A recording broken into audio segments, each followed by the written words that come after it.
అలవాటుగా క్రమం తప్పకుండా రోజు చేసే పనులను హ్యాబిట్స్ అంటారని చెప్పాను. అదేవిధంగా ఈ హ్యాబిచువల్ యాక్షన్స్ని మనం ఎలా మాట్లాడాలో కూడా చెప్పాను. హ్యాబిచువల్ యాక్షన్స్ని ఐవియుదే ఉన్నట్లయితే మనము first form that is the base form of the వర్బ్ని యూజ్ చేసి మాట్లాడతాము అని చెప్పాను. అదేవిధంగా హీ షీ ఇట్ కనుక ఉంటే మనం సెకండ్ ఫామ్ ఆఫ్ ద వర్బ్ని బేస్ ఫామ్ని యూజ్ చేసి చెప్తామని చెప్పాను. మరి ఫస్ట్ ఫామ్కి సెకండ్ ఫామ్కి తేడా ఏంటంటే ఎస్ కానీ ఈఎస్ కానీ యాడ్ చేస్తూ ఉంటాము. ఫస్ట్ ఫామ్కి మనం జస్ట్ ఎస్ కానీ ఈఎస్ కానీ యాడ్ చేస్తాము. అంటే ఒక విషయం గుర్తుపెట్టుకోండి, ఐ వి యు దే ఉంటే ఈ ఫస్ట్ ఫామ్ యూజ్ చేయాలి.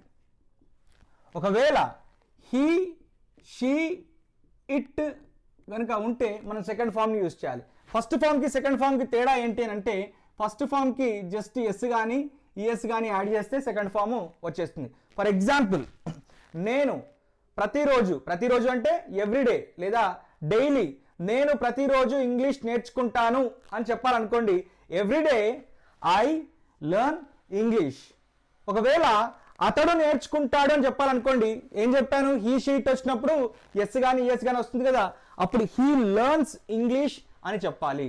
సో తేడా ఏంటి, ఐవియుదే ఉన్నప్పుడు first form of the verb use చేయాలి, హీ షీ ఇట్ ఉన్నప్పుడు second form that is s కానీ ఈఎస్ కానీ యూజ్ చేయాలి. ఫర్ ఎగ్జాంపుల్ చూడండి, I learn English, he learn English అంటే తప్పు, హీ లెర్న్స్ అని చెప్పాలి.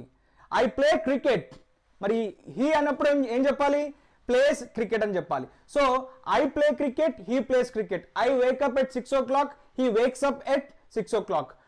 I speak in English, he speaks in Telugu, he speaks అని చెప్పాను చూడండి. సో హీ షీట్ వచ్చినప్పుడు ఎప్పుడు కూడా మనం సెకండ్ ఫామ్ ఆఫ్ ద వర్బ్ని యూజ్ చేయాలి. ఎప్పుడు అలవాటుగా ప్రతిరోజు క్రమం తప్పకుండా చేసే పనులకు, ప్రతిరోజు అంటే రెగ్యులర్గా చేసే హ్యాబిట్స్ కానీ రెగ్యులర్ యాక్షన్స్ కానీ మనం ఇలా ఉపయోగిస్తాం. ఇంకా కొన్ని ఎగ్జాంపుల్స్ చెప్తాను చూడండి.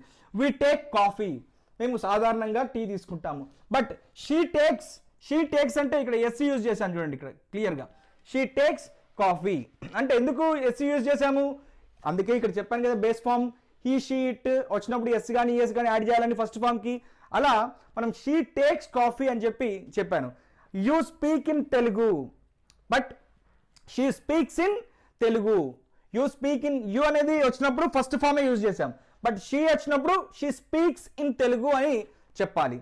అదేవిధంగా దే గో టు స్కూల్, కొంతమంది పిల్లలు ఉన్నారు, దే అంటే వారు కదా, స్కూల్కి వెళ్తారని చెప్పడానికి సింపుల్గా చెప్పాలంటే everyday they go to school అని చెప్తాము.